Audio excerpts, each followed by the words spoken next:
worst. The only way to save him is to clean him off so he can regenerate from the sun. Oh great, he's a solar-powered Captain Planet. You know, they always sound great until the payment plans come in. We'll see about that. Seriously though, how hard is it just to throw toxins on a person? This shit's easier to find than kryptonite. So you might be asking yourself, what kind of villains does Captain Planet fight anyway? Well, of course, it's rotten billionaire tycoons who want to do nothing but pollute the world. All except Ted Turner, of course. He is Jesus. And of course, they all have those traditional cosmopolitan names, like Hoggish Greedly, Verminous Scum, and Sly Sludge.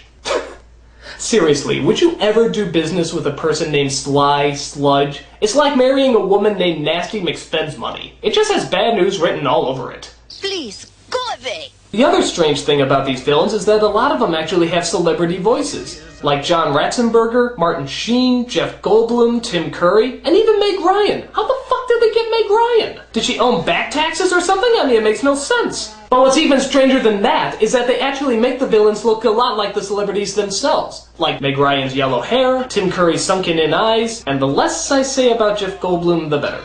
And that's also Whoopi Goldberg as the Earth spirit Gaia. Now here's what I don't understand. If she's supposed to be the most powerful essence of the Earth, why doesn't she just stop these polluting a-holes herself? Don't worry, Planeteers. I will be with you in spirit. Oh, spirit.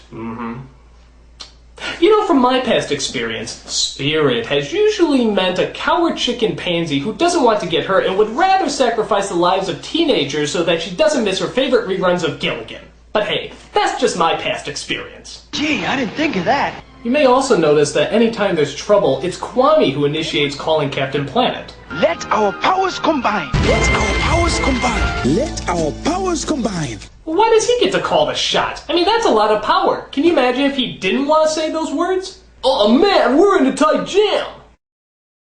Kwame, don't you have something to say? I'm not going to say it. Not until you apologize for stiffing me on the bill at Olive Garden. Oh, come on, man, I was short on cash. And I look like Don fucking King to you? Alright, I'm sorry. Then let our powers combine, douche. What? Nothing. Weird.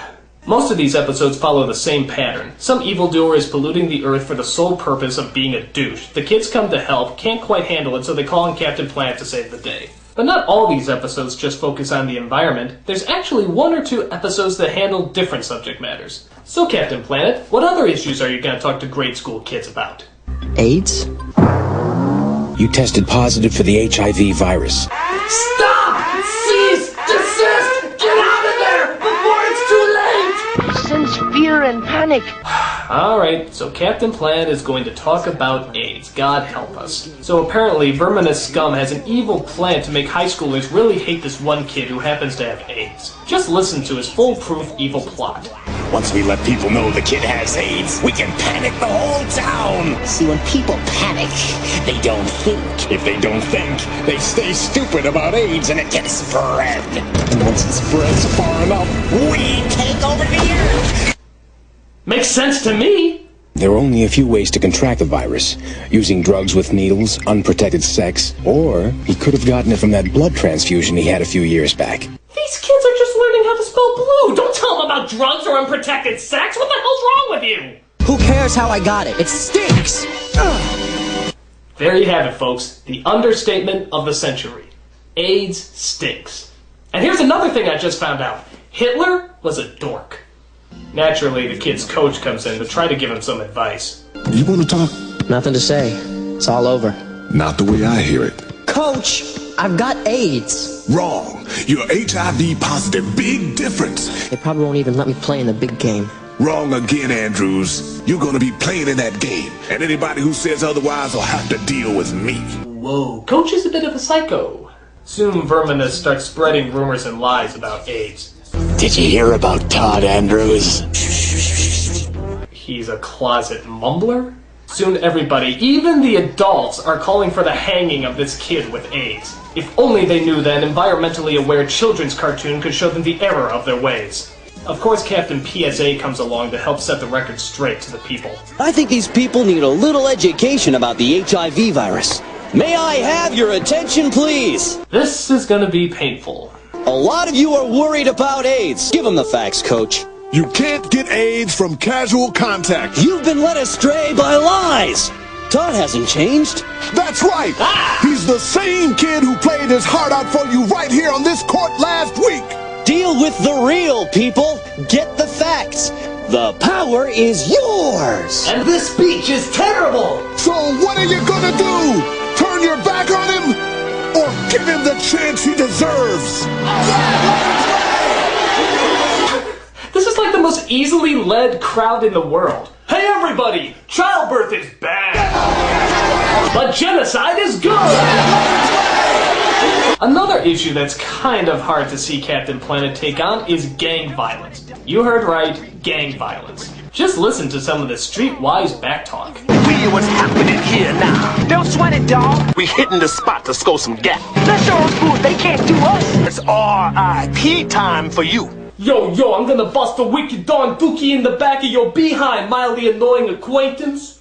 And the way they convey the terror of gang violence is by having pictures of civil rights leaders posted all throughout the cartoon. They never really reference them, they just kind of put them there. I mean, look at this. They don't say anything, they don't do anything, they just kind of appear and then disappear. Deep? Gee, I hope there's some retarded teenagers and a flying blue man in gay underwear that can sum this all up. Can't you see? It's time to stop wrecking and start really educating. Peace or war, it's your choice. That would have been the funny ending, but instead we get a look into the gang members' heads as they analyze all that the civil rights leaders have fought for. I guess this has good intentions, but some of these images get pretty damn graphic. The bus driver say, hey, you got to get up, 'cause a white person wants that seat. Kids, you might want to switch it over to Sesame Street right now. These people don't know what they're doing. So much for drama. And of course, at the end of every episode, we had to listen to that god-awful song that we all hated to listen to, and yet we could never get out of our heads. Captain Planet, he's our hero, gonna take pollution down to zero. Though there was that one guy who always summed up my feelings towards the show at the end. You pay for this, Captain Planet! Alright, Ted Turner, you've made your point, and we'll make a deal with you. We'll start cleaning up the planet, and you stop making these god-awful cartoons! That way the planet can be nice and clean so that you can become supreme ruler. God damn it!